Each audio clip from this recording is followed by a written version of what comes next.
So you're all aware of the timetable, the topic, etc., etc. Ethics, morality, and integrity. The role of ethics, morality, and integrity. This is the topic I'm dealing with. Let me just refer to ethics in general at the outset. Ethics refers to the study of right and wrong behaviors. In our daily lives, we are constantly faced with important questions about what to do. For instance, should I report a lost purse or simply keep the money inside? Suppose you find a purse containing money. What are you going to do? The first question Excuse that me, appears. sir. Excuse me, sir. It's not audible properly, sir. Oh, Madam Manjula. Sir, it's audible, sir, but their problem. Clearly? Clearly, sir. Yes, sir. Yeah, thank you. Thank you. I'll proceed then. So I repeat, ethics refers to the study of right and wrong behaviors. In our daily lives, we are constantly faced with important questions about what to do.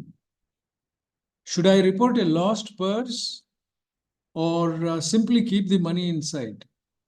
Second question is, should I pay the tips to the waiter or shall I keep the change? For example, you go to the restaurant, you go to a hotel, after the waiter serves you food, at the end he brings the bill and you pay the bill, and then the waiter once again brings back the bill, paid receipt along with the change. The dilemma is, should I keep the tips in the folder or should I take back that money also? That kind of dilemma we face in our daily lives. So ethics as a field of study attempts to find principles and rules for answering such questions. Okay, they are delicate questions we come across in our daily life. And then we need to talk about professional codes of conduct.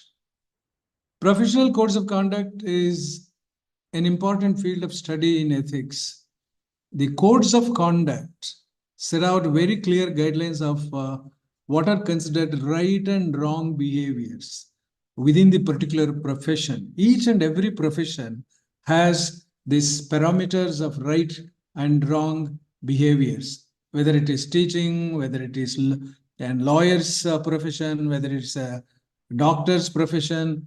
Every profession will have the right and wrong behavior codes of conduct. The doctors are known for taking Hippocratic oath at the end of their studies after their MBBS. At the end, when even before becoming the interns, they will take what we call Hippocratic oath. Hippocrates, the great Greek doctor, ancient philosopher, gave this oath, and everybody is familiar with that oath and is one of the most famous examples of a professional code of conduct, often recited by medical students upon graduation. This oath usually contains a promise to help sick persons to the best of one's ability. That is the gist of the oath. The doctors say, to the best of my ability, I'm going to cure this person, make an attempt to find solutions to his problems, his ailings, his diseases, and then avoid harm whenever possible. I'm not going to harm this patient. I'm going to, as far as possible, according to my ability, I will sincerely make an attempt to heal his sickness. So that is the oath which is given by the great ancient philosopher Hippocrates, which is known as Hippocratic oath. Now, particularly my attention today, this afternoon, is ethics as far as our government service is concerned. because most of us are government servants, and even if we are following the private dictates, then also we indirectly are the government employees in a way. Therefore, ethics and government. In a way, we all work for the government. Therefore, we should know what is ethical behavior in respect of the government. Should elected representatives be allowed to accept expensive gifts from lobby groups? This question is asked again and again. The journalists, particularly through their media, make this advertisement, draw our attention very prominently day in and day out. How and why the elected representatives receive expensive gifts from certain groups, etc.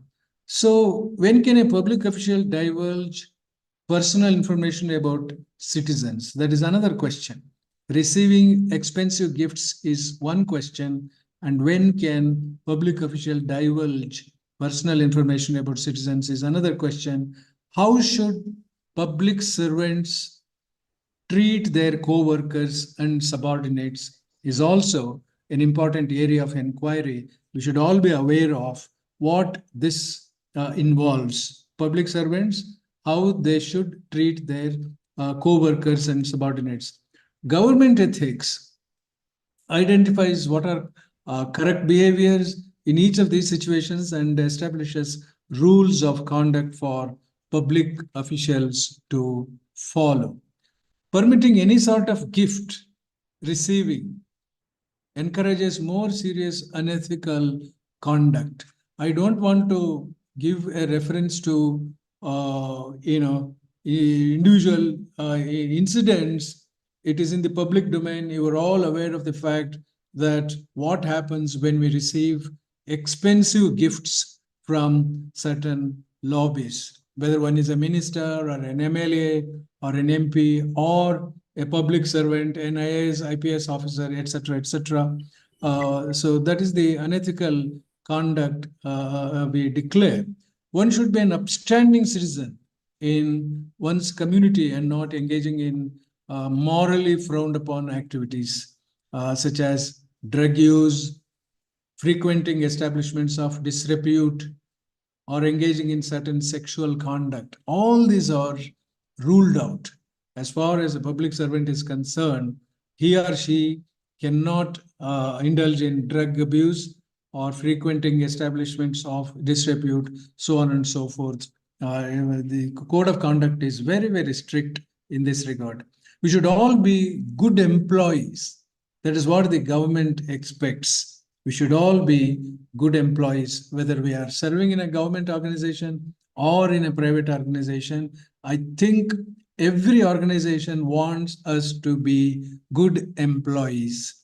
Some tend to believe that we can indulge in certain activities during off-duty hours.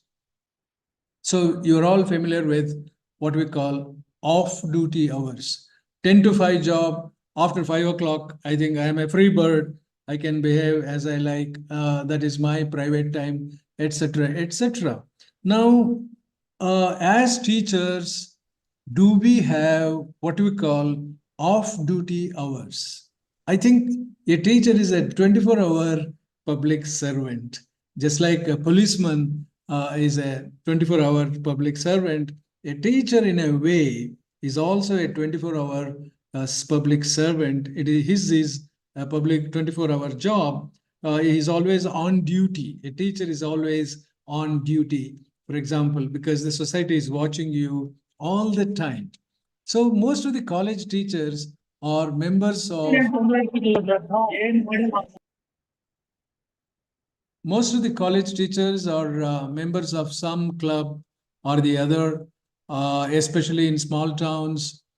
They are very big people. A college professor is treated as somebody very important in the society. Therefore, many people join Rotary clubs and Lions clubs and so on and so forth.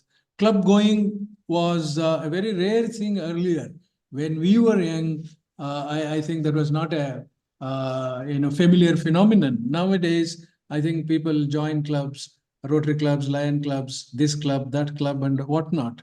So that is an in thing now. I'm not saying that it is entirely wrong.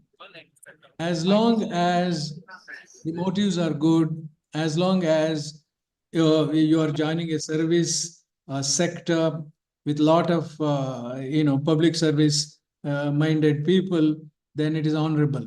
If you are not a club goer, then you are rejected as a misfit in the society. Some people laugh at you if you are not a member of a Rotary club or a Lions club or some other club. They make fun of you because they think that joining the club is of utmost importance.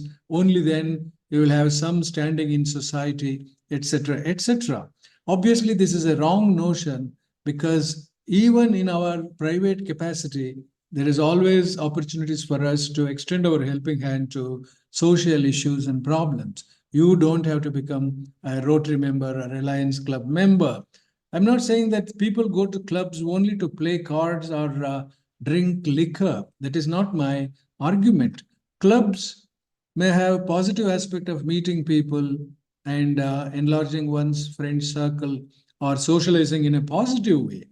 Socializing is a very honorable thing. I'm not finding fault with socializing at all. If that is the aim, then it is most welcome. But normally, it does not stop there. Our activities go beyond the very respectable purview. Therefore, we need to think about what are called the applied ethics. Ethics is not just about speculation on general principles, but it is meant to be applied to real life issues and to give people specific advice. Okay, for example, environmental ethics, let us say. Environmental ethics attributes moral value to non-human things such as animals, plants, and thereby whole ecosystem. Conservation philosophy urges humans to be less short-sighted in their treatment of non-human world. Now, prominently, there is a human world and there is non-human world. And unnecessarily, there is a lot of conflict between the human world and the non-human world. So conservation philosophy pays a lot of attention to the non-human world also. We need to be less short-sighted. When it comes to animals, we think they are of less importance and then reject their validity of existence. That should not be the case, because the entire ecosystem is interconnected and they too have every right to live, animals. So protecting the non-human world is an important human interest. Humanity needs to conserve and preserve nature. Humanity needs to conserve and preserve nature, since humanity cannot do without nature. In other words, fulfillment of human interests depends on a well-maintained non-human world. Human world is important, we agree, because we are all human beings. Naturally, we attach a lot of importance to our own existence, our own advancement, flourishing, so on and so forth. But at the same time, we need to take into account the validity of the existence of the non-human world, which is equally important. So there is yet another element called, while we are dealing with environment morality, social ecology. There is a parameter called social ecology. According to social ecology, humans have a habit of structuring their relationships in terms of hierarchies, domination, and control. And these factors degrade their environmental behavior as well. So it is very, very obvious that we human beings try to structure the society and our relationships in terms of hierarchies, domination, and control. And these factors degrade their environmental behavior as well. So we always tend to have this category of high and low, ucha, nicha, melu, kilu. These are the hierarchies we obviously form in our social setup. So we organize societies, institutions and practices in ways that benefit the powerful and exploit the weak. There is some inbuilt mechanism in all societies, in all communities, to benefit the powerful and exploit the weak. That is the hallmark of human societies. That is how we normally organize. Obviously, this is not an ideal situation where the powerful people assert their domination and they exploit the weak people. This is an anathema. This is not acceptable at all. Eventually, this domination spills over into people's behavior and policies toward the environment. According to this hierarchy, according to this domination, we tend to behave in a human society. So, to get rid of this logic of domination, social ecologists claim that we must take steps to transform our personal relationships and work hard to transform the social and political frameworks around us. Obviously, this domination is not correct, and this logic of domination is obviously not correct. It's not going to help our society to flourish. There will be a lopsided development of the rich and the powerful, and the weak and the marginalized will be totally sidelined in the community. That is what the social ecologists argue, and there is a point in their argument. So this is to spread and promote radically egalitarian approaches to human social interaction. So this concept of egalitarianism is very, very positive concept, and egalitarianism is nothing but establishing equality in society. Therefore, in social interaction, we should always strive to establish egalitarian principle. Ecofeminism believes that the primary focus should be on challenging and eliminating patriarchal dimensions. This is yet another wing of our environmental awareness, which is called ecofeminism, where we have to eliminate what we call patriarchal dimensions from social and personal interactions. If we emphasize only material happiness, then we are likely to put insufficient emphasis on intellectual, aesthetic, and spiritual values.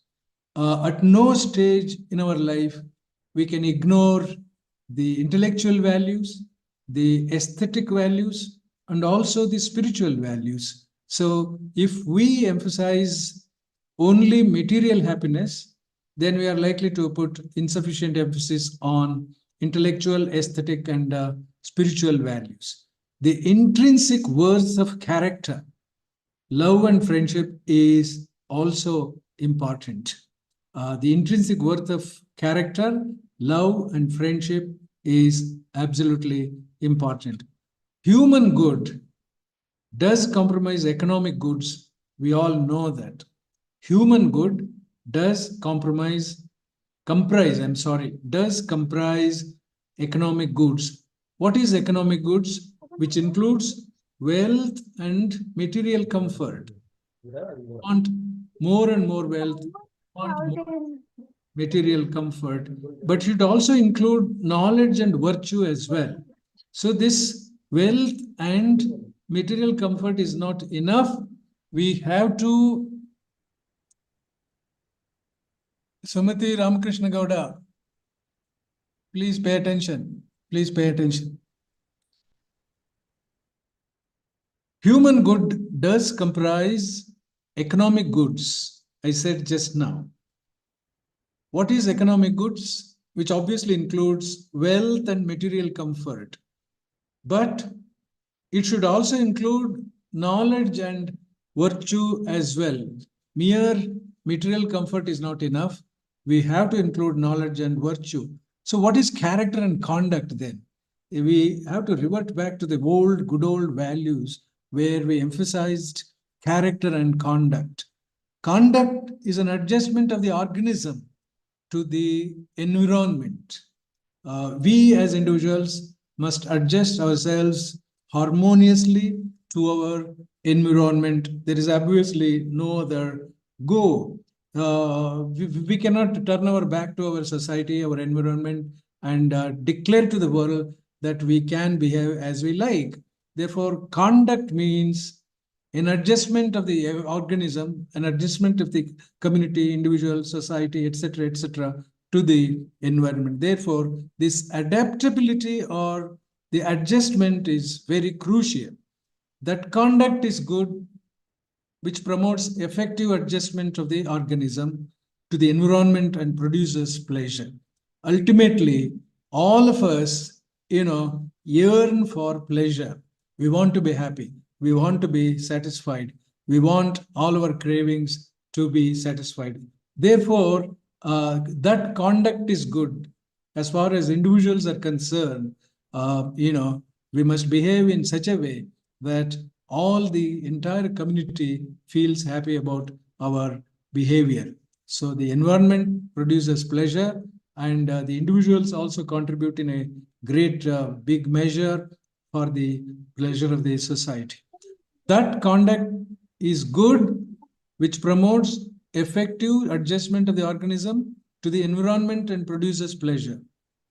That conduct is bad, which hinders such an adjustment and produces pain. So, as far as individuals are concerned, these elements of pleasure and pain, or pain and pleasure, play utmost important roles. So, what produces maximum pleasure to the community is good behavior. What produces pain to the community is bad behavior. So, this is because the society is an organism of which individuals are interdependent members. All of us are interdependent now, as we say. So, society is an organism of which individuals are interdependent members. The individuals cannot live apart from society. So, the connection between the individual and the society is not something external and mechanical, but internal and organic. I want you to, pay attention to this particular argument where all of us are interconnected. We cannot afford to stay in our separate, isolated, existence. All of us are interconnected, and it is an interdependent world. Therefore, society is made up of individuals, and individuals are part of the society. And so it is not something external and mechanical, but internal and organic. The supreme end of life, according to some thinkers, is not the greatest happiness of the greatest number. And all along, we have been quoting Benthamite philosophy and say that the greatest good of the greatest number is the utmost philosophy that can carry the society forward. Now, not even the length and breadth of life, but the health and efficiency of the social organism is emphasized by the thinkers of late. So, the supreme end of life, according to some thinkers, is not the greatest happiness or the greatest good of the greatest number, nor even the length and breadth of life, but the health and efficiency of the social organism is very, very important, according to so many philosophers of the world. So that action is good, which is conducive to social health. So the camera now turns towards social health, towards the well-being of the society, towards the well-being of the welfare of the larger community. Therefore, whatever action that we establish as individuals, that action is good, which is conducive to social health. So conscience is an echo of the voice of the public in the individual. I want you to take note of this particular point. Conscience is an echo of the voice of the public in the individual. So the individual is there, the public is there, and the connecting thread is the conscience. Have you come across this word conscience? Do you know the meaning of the word conscience? If you don't know, kindly take note of it. Conscience.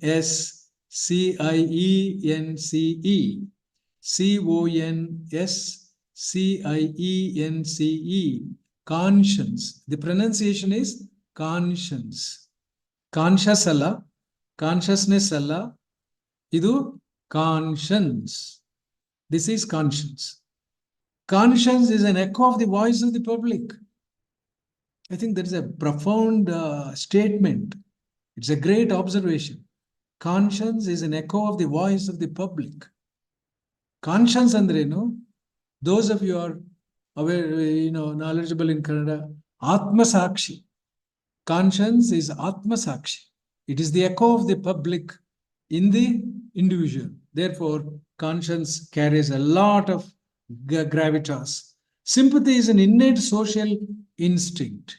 I think all of you would agree if I say sympathy is an innate social instinct. All of us, at some stage or the other, at some time or the other, feel sympathetic about individuals, about people, about situations. We have to show sympathy to certain events, certain individuals, certain situations. It is the social instinct. Without sympathy, this world cannot, the society cannot move forward. There is yet another entity called, parameter called empathy, which is beyond, greater than sympathy. Sympathy is mere sahanubhuti, but empathy is still greater, where you visualize yourself in the shoes of other person, a suffering person, for example. You visualize yourself in the position of the other person. That is empathy. Now, what moral thinkers and philosophers have said about these issues? Moral philosophers like Socrates, Plato, and Aristotle in the West, and Charvaka, Buddhist, and Jaina philosophers, and many others have shown in the East. For instance, Socrates, who lived between 469 BC to 399 BC, 3rd or 4th century BC, he said, knowledge is virtue. This is Socratic philosophy. Knowledge is virtue. For him, moral knowledge and virtue were one and the same. Knowledge, not the number of books that we have read, not the information that we have gathered. That is not the knowledge according to Socrates. Knowledge is moral knowledge. Knowledge, in that sense, he said, knowledge is virtue. Virtue is very, very important. If someone did wrong, then it was because he did not know what was right. So unless we have the distinction between what is right and what is wrong, we keep on committing wrong, and then our sin accumulates. But we have to know the distinction between what is right and what is wrong, and then adopt corrective measures then and there, and keep our conscience very clear. So someone did wrong, then it was because he did not know what was right. We move on from Socrates to Aristotle. He maintained that the individual and society are inseparable. Aristotle said the individuals and the society are inseparable, and thus ethics must apply to human beings as members of the community.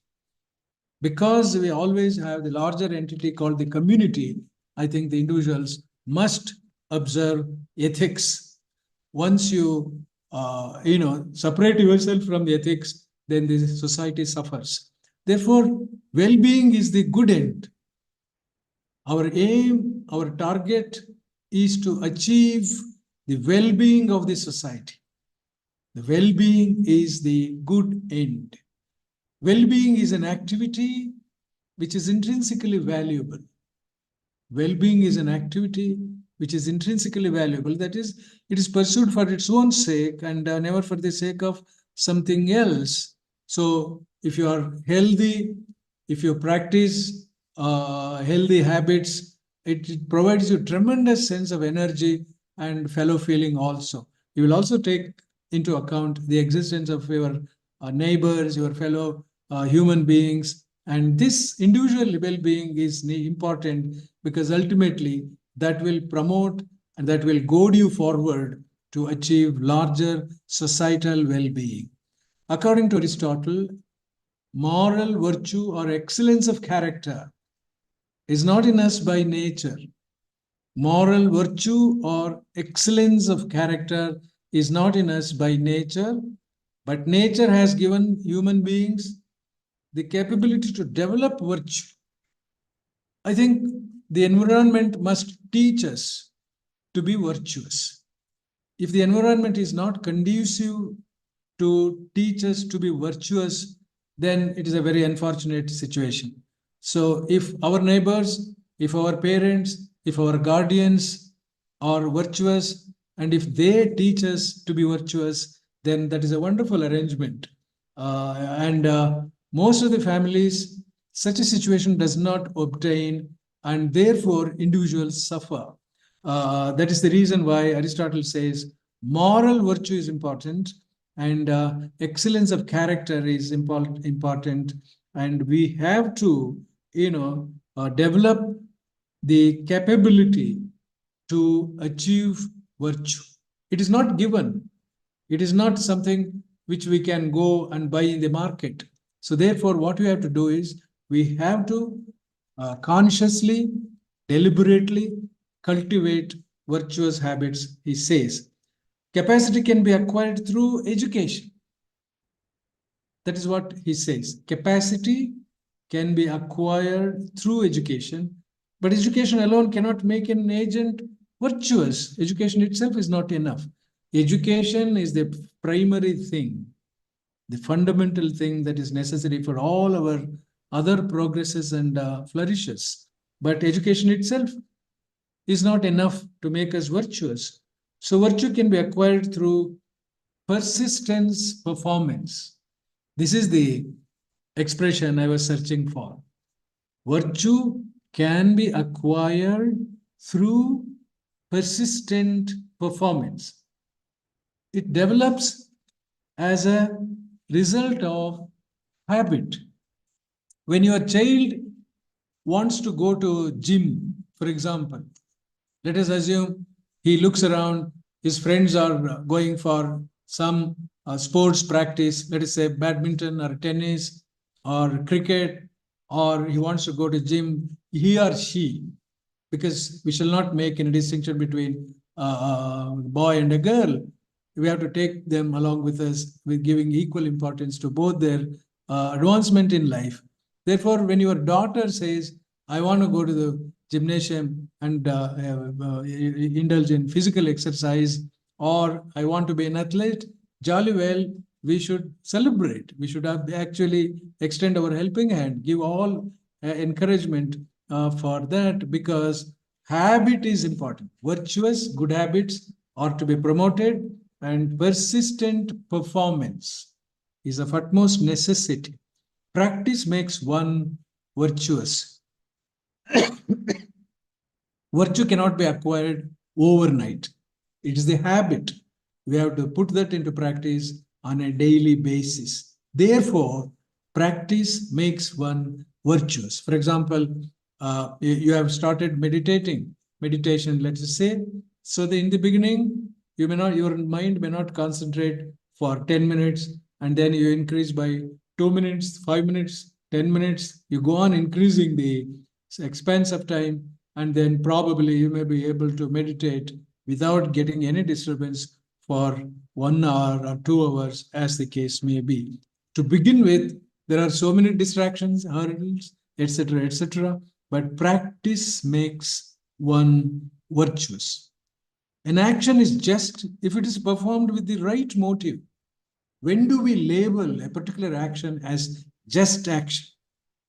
ಇದು ನ್ಯಾಯಬದ್ಧವಾದ ನಡವಳಿಕೆ ಅಂತ, ನ್ಯಾಯಬದ್ಧವಾದ ಕ್ರಿಯೆ ಅಂತ ನಾವು ಯಾವಾಗ ಹೇಳ್ತೀವಿ ಅಂದ್ರೆ, an action is just if it is performed with the right motive. The motive should be right. By acting rightly, we gradually develop the appropriate dispositions within ourselves to act justly. if we act rightly, then it leads us to act justly. That is the litmus test. All our actions should be just. If there is an iota of injustice in our action, then it will not be counted as positive. Therefore, action is just if it is performed with the right motive. Courage, temperance, and justice are aspects of morality, because our topic is morality, integrity, etc., etc. So courage, temperance, and justice are aspects of morality, according to Aristotle. I'm still with Aristotle. It is this man 2,500 years ago who gave the blueprint of right action, right thinking, etc. Still, we can practice that, put into practice, and derive a lot of positive results. So this is Aristotelian advice. Courage, temperance, and justice are aspects of morality.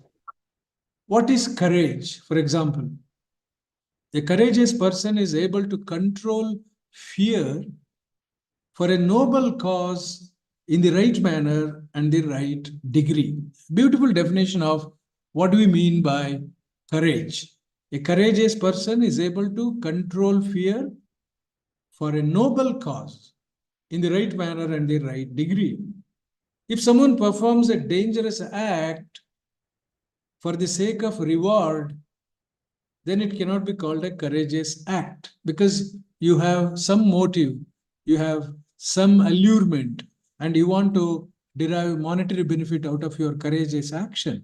But courage, real courage, is defined as a different thing. It is noble act to save somebody's life, or to save some individuals from dangerous situation, etc. That is real courageous act, not with an intention of obtaining monetary benefit out of our action. That is not courage. That is dismissed as a very low level of activity. So next, temperance is about moderation of bodily pleasure.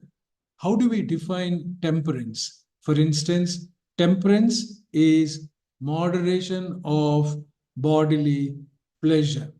Temperance is to attain control over certain bodily pleasures. Pleasures obtained through a sense of touch and taste, such as eating, drinking, and etc., etc.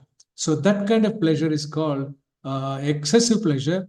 And if we indulge in eating, drinking, and so on and so forth as the end of our life, that is a very, very low level activity. So temperance is something which is always, moderate, within the limits. That is temperance, bodily pleasure. A temperate person enjoys bodily pleasures in the right way, in the right degree.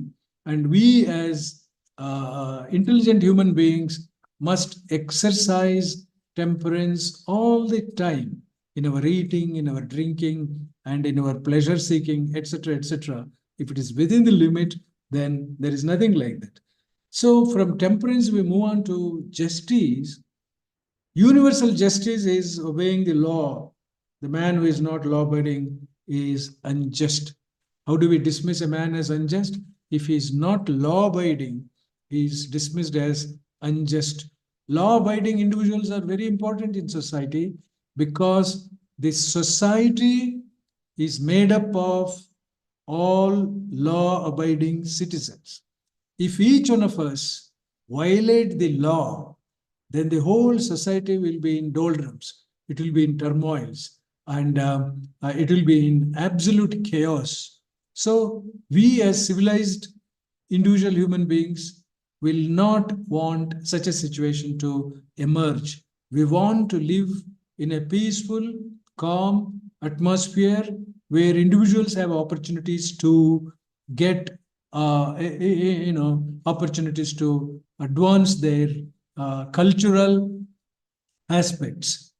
So the intellectual virtue is to wonder and think about the world and the human beings. Intellectual virtue is important.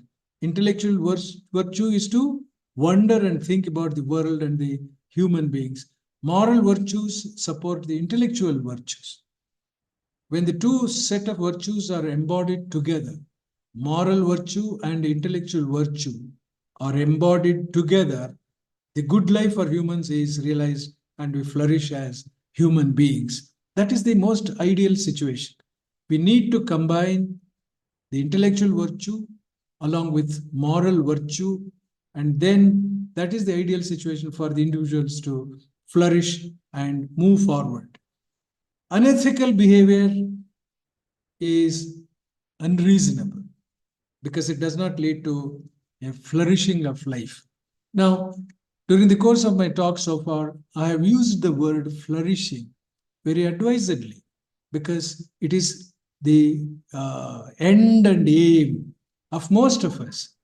All of us cannot reach the ultimate bliss, or we cannot all become saints, etc., etc.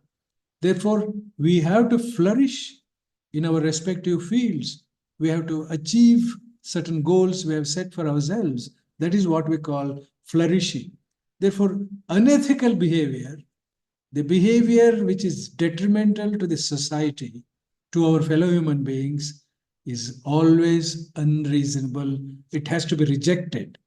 We have to come out of these pulls and attractions of unethical behavior, because that will not add anything to our flourishing. It is better to cultivate the virtues, say the great thinkers. For Plato, we have already referred to Socrates and Aristotle. Of course, Plato was Socrates' pupil, and Aristotle happened to be Plato's pupil, Plato's disciple or student. For Plato, justice means performing one's duties with all abilities towards the social whole. Never forget the existence of the society at large. We are individuals, we as individuals are there to serve the cause of the society, not to help ourselves to flourish in our own individual limiting domains. All our end and aim should be geared towards the advancement of the society. Therefore, Plato, according to him, justice means performing one's duties with all abilities towards the social goal. We need to turn our attention to the Indian ethical system. So we have dealt with the great big three of the Western world, Socrates, Plato, and Aristotle. Now it is time for us to turn our attention to the Indian philosophers, and let us find out how they have helped us to find the ethical path. To begin with, Charvaka philosophy. Indian philosophy has four aspects, as you all know: dharma, artha, kama, and moksha. Dharma, artha, kama, and moksha. Dharma is virtue, artha is wealth, kama is sensual pleasure, and moksha, of course, is liberation. So these are the four aspects of Indian philosophy. The Charvakas propagated the ethics of eat, drink, and be merry. That was their philosophy, Charvaka philosophy. Eat, drink, and be merry. The aim of life is to minimize pain and maximize pleasure. That is, again, Charvaka philosophy. The aim of life is to minimize pain and maximize pleasure. However, as a system, Charvaka philosophy could not flourish and sustain for long, and gradually its downfall started. When you have such a philosophy where you give maximum emphasis on eat, drink, and be merry, I think that philosophy will not sustain. And same thing happened to Charvaka philosophy, and it did not flourish at all. From Charvaka, we turn our attention to Jaina philosophy. It is also a religion. Jaina philosophy is Jaina religion, and there we have what are known as Tirthankaras. In Jaina philosophy, we have Tirthankaras. They are called Tirthankaras because they serve as the ferrymen across the river of transmigration. After the death, the soul, traverses and goes beyond the purview of the terrestrial pull. During that time, the soul is, made to cross the river of forgetfulness. Cross the river of forgetfulness. These Tirthankaras are saviors of souls. They save our souls, they carry our souls across the black waters, as we say, and they are the perfected ones. Tirthankaras are the perfected ones who lead the way to redemption. That is Jaina philosophy. Buddhism talks about the Four Noble Truths. Buddhism talks about the Four Noble Truths and Eightfold Paths. Buddha is primarily an ethical teacher and a reformer, basically. He is an ethical teacher and a reformer. He is often described as the great physician. According to him, the most urgent task is to lead man out of suffering and illness. That is what he found. Life is dukkha, he declared.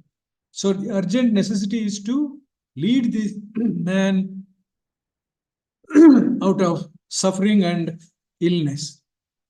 The Buddha tries to enlighten people on the most important questions of sorrow.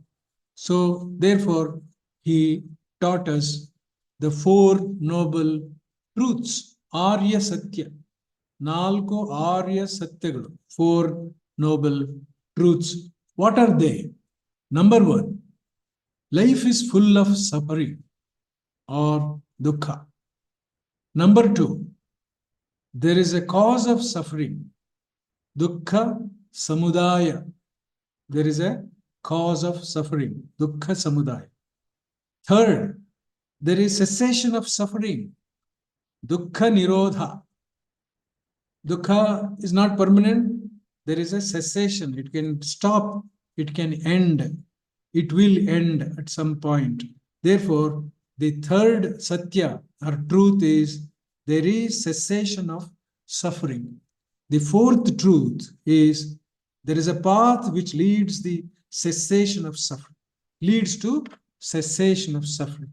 So there is a path which leads to cessation of suffering. Cessation means coming to an end, dukkha nirodha.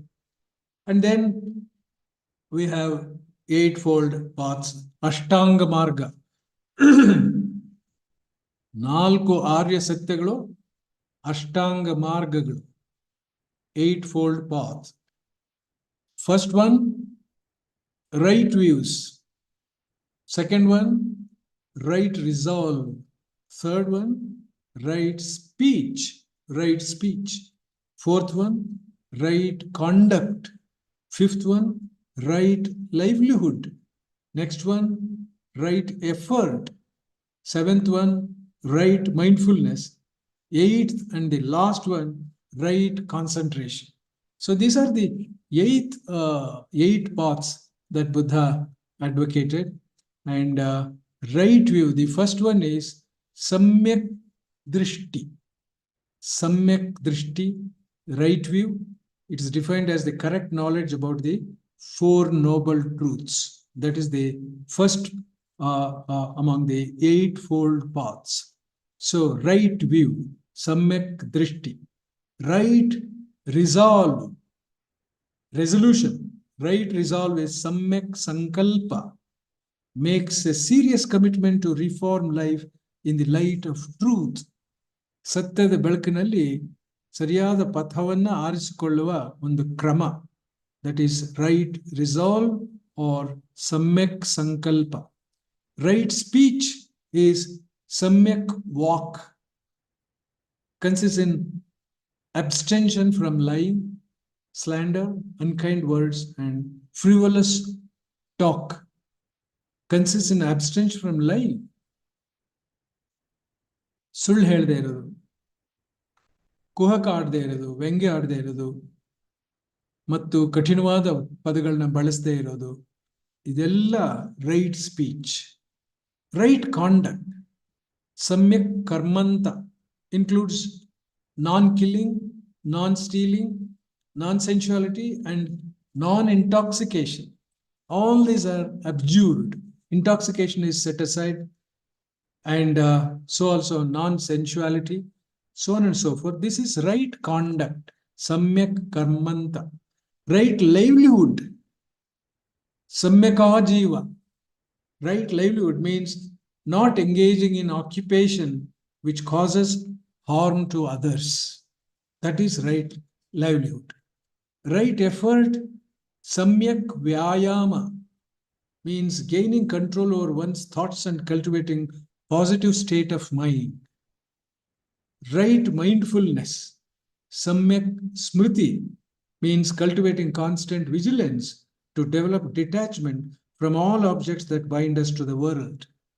The last one, right concentration, samyak samadhi, means developing deep levels of mental calm through various techniques, which eventually leads to cessation of suffering and the attainment of nirvana. Finally, cessation of suffering, dukkhanta, and then attainment of nirvana. That is right concentration. So we also have ethics of the Bhagavad Gita. I think I need to pay attention to Bhagavad Gita as well, because that is a very important text for us to follow. Though there are controversies about Manusmriti and so on and so forth, let us only concentrate on the salient features of the Gita. It represents the unique synthesis of action, knowledge, and devotion, which is called Karma Yoga, Jnana Yoga, and Bhakti Yoga. These three paths are the means of realizing the highest ideal of life. The literal meaning of yoga is union, that is, the union of the individual with the ideal, the union of the individual with the ideal. It also means equanimity of mind and excellence of action, which come through detachment.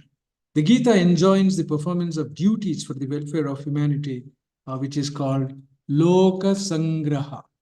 As long as any philosophy that enjoins the performance of duties for the welfare of humanity, I think we must welcome that philosophy as good and positive.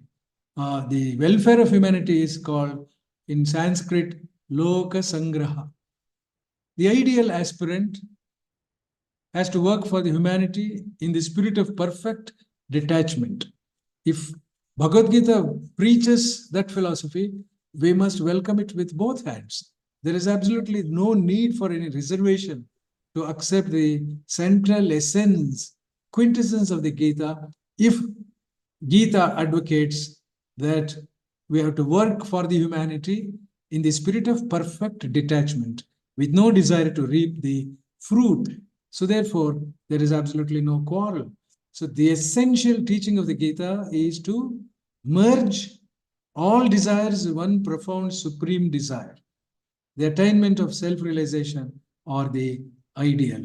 Now, away from scriptures, away from philosophy per se, we shall move on to social law and standard. Can social law be a standard? That is the question we need to ask. According to some, the real standard of morality is constituted by the opinions, manners, and customs of society. It is the society that dictates terms, and we need to pay heed to opinions, manners, and customs of society. That is what we call social law. Society enforces its rule. For example, manners and customs are enforced by the society through public sentiment of approval and disapproval, honor and dishonor. As I have already referred to, some have supposed that pleasure is the supreme end of life, or summum bonum. Pleasure is the supreme end of life, according to some philosophy. Just now, I referred to Charvaka philosophy, which believes in eat, drink, and make merry. This theory is called hedonism. This theory, which advocates that pleasure is the supreme end of life, is called hedonism in the West, Charvaka philosophy in the East. Because it makes hedon or pleasure as the ultimate end or good. It has its Oriental counterpart in Charvaka philosophy, I said. But some believe that pleasure is inferior to. Obviously, you can infer or draw the conclusion yourselves that pleasure cannot be the end of life. Pleasure is inferior to knowledge, beauty, and virtue. They also regard virtue as the highest value in comparison with pleasure, happiness, knowledge, and beauty. Compared to all this, I think virtue, according to some thinkers, is the highest acceptable thing. Now, I will consider certain individuals, Western thinkers, for the next 5 or 10 minutes. My mind first goes to a great philosopher called 19th century thinker, British thinker called John Ruskin. I don't know whether you have heard of him. If you have not heard of him, kindly read his book called Unto This Lost. One of my favorite British authors and thinkers of the 19th century is John Ruskin, was accepted as a mentor by none other than the Mahatma Gandhi. Gandhi himself accepted John Ruskin as a guru, as a teacher, as a mentor. In his, if you read Mahatma Gandhi's autobiography, you will come across a chapter entitled "The Magic Spell of a Book." Particularly, Mahatma Gandhi is referring to John Ruskin's "Unto This Lost," most influential work indeed. Ruskin makes a distinction between science and what he calls higher contemplation. Ruskin makes a distinction between science and what he calls higher contemplation. Scientific pursuits tend to check impulses toward higher contemplation. If you are a scientist, there is some inbuilt mechanism which turns its back on higher contemplation.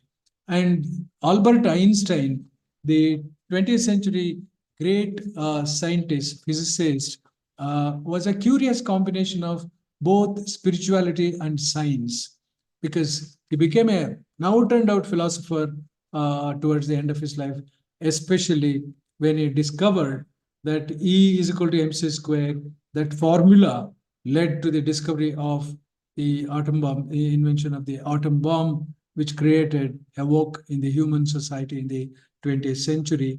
So therefore, normally scientists do not pursue higher contemplation. Somehow there is some kind of resistance on their part. Ruskin always worried that art would sink into mere amusement. Art would sink into mere amusement. He liked art which contained a spiritual come moral element. So art for art's sake, he never believed. Ruskin always wanted art to give a spiritual twist. For him, education was always education in morality. We pursue education for degrees because we want our children to be doctors, engineers, this and whatnot, beyond which we don't look at all. If one becomes an engineer and earns a lot of money, that is enough. If one becomes a doctor and conducts so many surgeries in a day and accumulates money, makes property, we as parents feel happy about it. But according to John Ruskin, education was always education in morality. Education does not mean teaching people to know what they do not know. This is the normal acceptance of the definition of education. Well, we have to educate people because we have to make them know what they do not know. Obviously, John Ruskin did not believe in this teaching what people don't know. It means, education means, according to John Ruskin, teaching them to behave as they do not behave. in the city, particularly in cities, the movement of people is extremely haphazard, chaotic, and unruly. For example, all of us are educated people living in the city, but we all violate traffic regulation, and invariably we cause tremendous injury, harm, pressure in the minds of our fellow human beings while moving on the road. So therefore, that is not education. Education means teaching them to behave according to John Ruskin, as they do not behave properly. So in his great book, Sesame and Lilies, which he wrote in 1865, John Ruskin said about books and libraries. He says, we should make available great books to our people. Books accessible to all clean and orderly persons at all times of the day and evening, with strict laws being enforced for cleanliness and quietness. In the libraries, we should observe cleanliness, and people who use the libraries, who come into the library, must be clean, must have good habits, and library is a place where calmness should prevail at all costs. Serenity, it should be a serene atmosphere, and that is the description of the library. So Ruskin further says, girls and women must be given this education as much as men, and both sexes should learn science, history, and mathematics, and engage in sports. This was his desire 150 years ago. In the 19th century, nearly 200 years ago, John Ruskin said, both men and women should pursue science, they should study history, and they should go for mathematics. And of course, both of them should engage in sports, he said. So reading and writing are in no sense education, according to John Ruskin. ಓದೋದು ಬರೆಯೋದು ಬಂದ್ಬಿಟ್ರೆ ಆ ವ್ಯಕ್ತಿಯನ್ನು ನಾವು ಸುಶಿಕ್ಷಿತ ಅಂತ ಹೇಳೋದಕ್ಕೆ ಬರೋದಿಲ್ಲ. Reading and writing are in no sense education unless they lead us to feeling kindly towards all creatures. So kindness is the bedrock of the human society. Mere education, mere degree will not suffice at all. We have to be kind human beings, and we should show kindness towards all creatures. Matthew Arnold, another great educationist of Britain of the 19th century, divided his contemporary society into three categories. He divided the people into three categories. First category people he called barbarians. Second category people he called Philistines. And third category of people he called populace. I will explain what do you mean by barbarians, Philistines, and populace as described by Matthew Arnold. Barbarians are rich people who are chiefly interested in external display. They remain woefully inadequate in intelligence.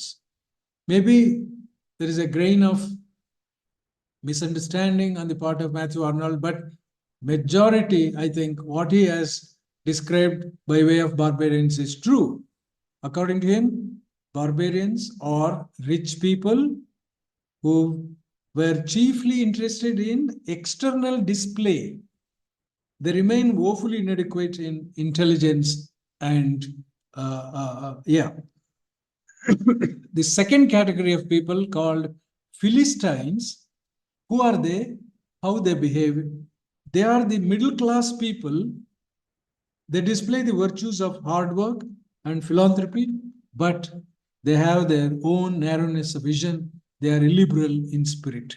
So they possess certain positive characteristics, all right, but ultimately, according to Matthew Arnold, these middle class people have narrowness of vision and they are illiberal in spirit. The third category, called populace, is a lower class. They are raw and half-developed. They have long remained hidden in poverty and squalor. Therefore, there is a necessity of bringing enlightenment to the last category, which is described as the populace. They live in poverty and squalor, and it is the responsibility of the others to lift them above. So Arnold saw culture as a great unifier of society. Culture, according to him, is the pursuit of the ideal of human perfection. I'm going to end my first talk in a minute or two. Matthew Arnold's advocacy is very important. He always believed that culture is the pursuit of the ideal of human perfection. So this perfection emerges from the best that is thought and known in the world. Throughout his life, he said, to know the best that is known and thought in the world is the most important thing in life. First, you know the best and you make it known to others what is best in life. That should be the primary concern of each and every individual human being, which automatically leads us to the pursuit of perfection. It was a matter of continual becoming. Now, as you all know, we cannot attain perfection in this life.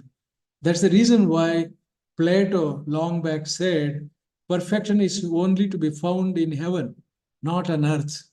We are all imperfect human beings, Plato said, and more or less, Matthew Arnold in the 19th century is saying the same thing.